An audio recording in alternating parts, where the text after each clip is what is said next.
Hola, bienvenidos al espacio de las cápsulas de apoyo de Mémora. Me llamo Sonia Díaz Casado, soy socióloga y especializada en políticas de envejecimiento y de envejecimiento activo. En esta cápsula vamos a hablar de cómo combatir la soledad.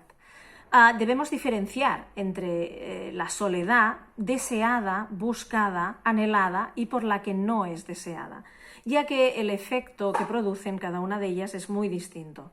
La soledad buscada es por ejemplo, la que busca un ermitaño, una persona que hace un retiro voluntario para un crecimiento personal, por ejemplo.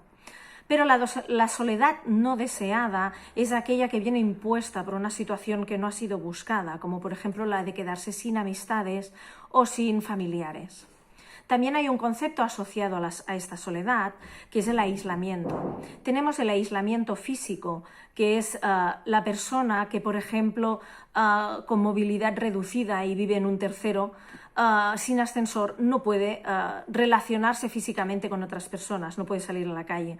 Eso es el aislamiento físico. Y también hay aislamiento social, el que nos priva de relacionarnos con otras personas de alrededor. Y no quiere decir que sean personas que, por ejemplo, vivan solas. El aislamiento social lo puede sufrir una persona, por ejemplo, mayor que está viviendo en una residencia junto a 90 personas más, pero que no tiene la capacidad o no tiene las habilidades para poder relacionarse con las personas que hay a su alrededor. Si las personas no tienen un mínimo de 2 personas a su alrededor para poder realizar una función social, entonces podemos afirmar de que son personas que están aisladas. Una cosa es vivir solo o sola y la otra es sentirse sola. Aunque pueden ir de la mano, no siempre o no son lo mismo. Primero debemos entender que las personas, los seres humanos, somos seres sociales. La naturaleza humana es la sociabilidad. Necesitamos las relaciones sociales y van mucho más allá de la convivencia que tienen muchas especies, como de la supervivencia, ¿no? De las que viven en manada.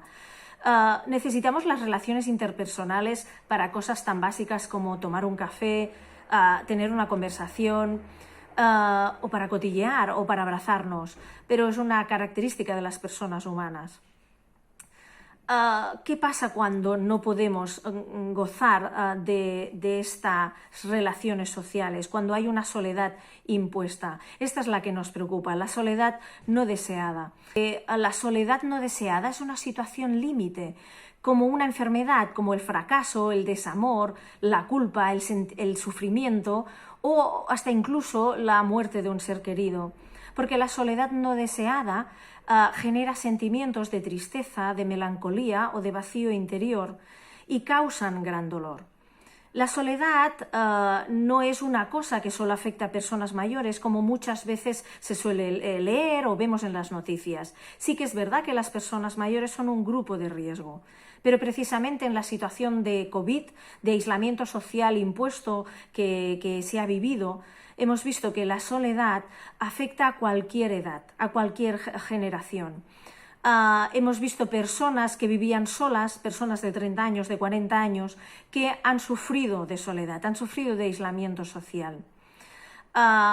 Y en las personas mayores sí que lo que hemos visto y lo que vemos es que hay un factor de riesgo por su longevidad y por el hecho de que pierden o tienen más facilidad por perder las relaciones que hay a su entorno, a su alrededor. Sus amistades se van perdiendo, sus familiares se van perdiendo. El Instituto Nacional de Estadística muestra que casi 1/3 de las personas que viven solas en España tienen más de 65 años y un 72,3% son mujeres.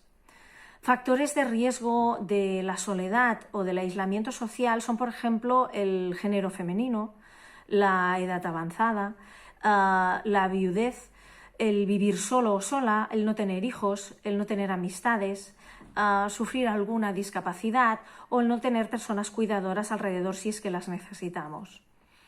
En tiempos de COVID se ha podido ver este tipo de aislamiento, este tipo de soledad en todas las edades, como bien decíamos, y las consecuencias psicológicas y sociales se están estudiando, están saliendo y muchas están aún por ver. La pregunta y que nos formulamos en esta cápsula es ¿y qué podemos hacer? Bien, distintos autores nos dicen que es principal ocupar nuestro tiempo libre en actividades que nos hagan sentir útiles y que nos den placer, en actividades que nos den sentido a nuestras vidas. Cocinar, estudiar, coser, cualquier cosa que yo sienta que me da sentido, que me haga sentir útil, que me da placer. También el compartir momentos con vecinos, amistades, relaciones, a lo mejor vecinos o personas que solo nos saludamos, pero poder tener una pequeña conversación al día nos ayuda mucho. El abrir el contacto a otras generaciones, que no sea excusa el hecho de no poder relacionarnos porque ya no tenemos esas amistades de nuestra generación. También el realizar ejercicio que esté adaptado a nuestras condiciones y a nuestros gustos. Y también utilizar las tecnologías que tenemos ahora a nuestro alrededor, que cada vez son más accesibles, el móvil con internet, las apps, las tablets, el ordenador. Es importante también que planifiquemos actividades a corto y a medio plazo para que si nos llega un aislamiento social o una situación de soledad no deseada, no nos llegue por sorpresa. Sobre todo nos recomienda seguir aprendiendo y por encima de todo profundizar en uno mismo. ¿Para qué? Para poder analizar nuestros sentimientos, qué es lo que sentimos en una situación de soledad y cuando no es una soledad deseada. Para finalizar esta cápsula, me gustaría acabar con una frase de Teresa de Calcuta, que dice: la soledad también es un tipo de hambre, hambre de calor y de afecto, hambre que es mucho más difícil de saciar que el hambre de un pedazo de pan. Muchas gracias.